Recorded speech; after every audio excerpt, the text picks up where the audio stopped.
ជំរាបសួរបងប្អូនកុមារទាំងអស់គ្នានៅក្នុងវីដេអូថ្ងៃនេះយើងខ្ញុំសូមណែនាំប្រភេទម៉ាស៊ីនបូមទូលាយស្ងួត model VCS3 ប្រភេទម៉ាស៊ីនមួយនេះគឺយើងប្រើប្រាស់នៅតាមផ្ទះហើយជាប្រភេទប្រើសាកថ្មអត់ប្រើខ្សែ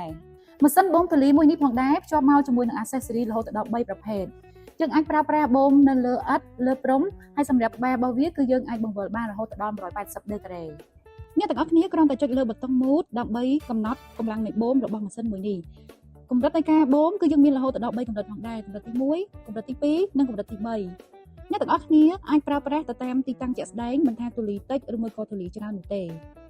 សម្រាប់កណាត់មានសភាពទន់រលោងដែលងាយស្រួលក្នុងការជួលទៅលើឥដ្ឋការ៉ូបានយ៉ាងស្អាតល្អសម្រាប់ accessory មួយនេះគឺយើងអាចប្រើប្រាស់នៅលើទីតាំងដូចជាលើពូកឬមួយក៏ Canon យើងអាចបូមទូលាយដែលជាប់នៅលើ Canon ឬមួយក៏ពូកបានស្អាតល្អមែនទែនសម្រាប់ accessory មួយនេះគឺយើងអាចប្រើប្រាស់ទីតាំងនៅក្នុងឡានក៏ដូចជាយើងអាចធ្វើការបូមនៅលើសាឡុងបានផងដែរងាយស្រួលសម្រាប់ទីតាំងតូចចង្អៀតចំពោះ accessory មួយនេះក៏អាចធ្វើការលូកបូមទៅដល់បានផងដែរម៉ាស៊ីនមួយនេះងាយស្រួលក្នុងការផ្លាស់ប្ដូរ accessory ផ្សេងៗទៅតាមតម្រូវការរបស់បុគ្គលិកអ្នក